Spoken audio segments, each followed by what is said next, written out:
ladies and gentlemen. Good morning. I am pleased to join you all today here in the Ningning Solar Rooftop Power Facility.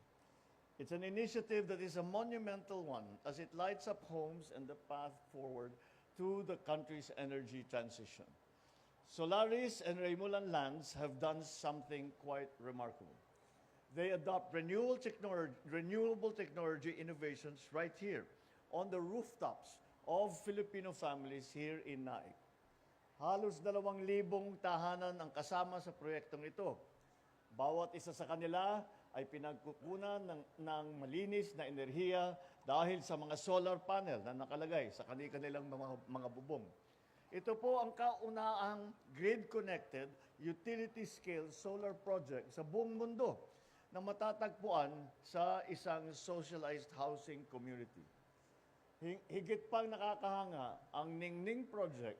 Hindi lang solar technology ang hatid nito sa atin, nagbibigay din ng suporta at ng kita dito sa mga nakatira dito. Gamit ang bahagi ng kita rito, matutustusan ang pag-aayos ng bubong ng mga bahay, mga panatiling bukas ang ilaw at kalsada, mapapatupad ang maayos na pamahala sa basura at magkakaroon ng shared solar facility at iba't ibang training para sa mga residente. In other words, the energy that we produce here will power a better life for the people who live in this community, but even beyond this community. Because although there are advantages, there are benefits to those living in this community, there is also the benefit to the grid because you are providing additional power, which we all know is something that we need. Dahil gamit natin ang mga bubong ng mga bahay na naitayo na, walang ginamit na farmland, walang tinanggal na kabuhayan at walang nasayang na lupa. Sa pamamagitan ng Ningning Project, nakakabawas tayo ng mahigit 6,000 metriko na tonelada ng carbon dioxide emission kada taon. Para tayong nag-alis ng halos 1,000 sasakyan sa ating mga kasada. Kaya't mas makakatulong tayo sa ating kalikasan. And the rest of the world has noticed. This project has already won gold for ESG Integration Excellence and silver for Sustainable Renewable Energy Initiative of the Year for the Asian Power Awards 2025. Congratulations. You have managed to bring Filipino innovation to the world stage. And for that is a very, very important step for the Philippines and, for that matter, the solutions that we are trying to find. When we talk about climate change, when we talk about the shift from fossil fuels to renewables in terms of our power production, we always have to say that this is a new situation that we have never faced before. And therefore, we must come up, we must be creative and be able to find a different solutions.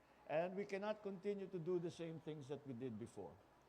This is a prime example of that creativity, of the new thinking, of innovation that brings technologies together in an imaginative and innovative way and to the advantage to the residents here, to the power generation in our country, to our shift from fossil fuels to renewables.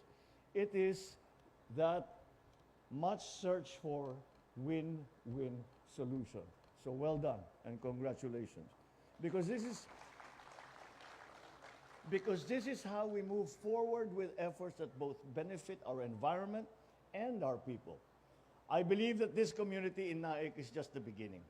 Ladies and gentlemen, I am truly excited by what the Ningning Project shows about what the future can be. Imagine what we can do if we replicate this sort of effort in neighboring communities and later on the rest of the country. Patuloy tayong kumikilos upang tugunan ang lumalalang epekto ng climate change.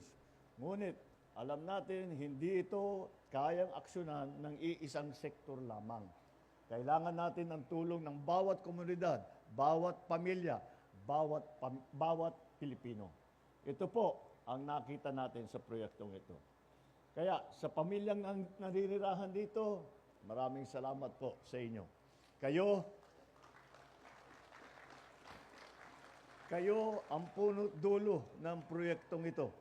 Ang inyong mga tahanan ay bahagi ng isang pagsisikap upang bumuo ng mas maliwanag na kinabukasan at mas malinis na kapaligiran. To Solaris, Remulan Lands, Joy Nostalgia Foundation, and our other partners, let us continue working together, breaking new ground. On our end as the government, we will continue improving our processes so we can promote and support and accelerate more innovative renewable energy projects just like this. Indeed, our collaboration demonstrates what can be achieved when the government, the private sector, and communities work together to create sustainable solutions. Muli, sama-sama po tayo magsikap upang makamit ang isang mas maganda at maliwanag na kinabukasan, mamanahin at ipagmamalaki ng ating mga anak. Maraming salamat po. Magandang umaga po sa inyo lahat. Thank you, Mr. President. At this point, may we request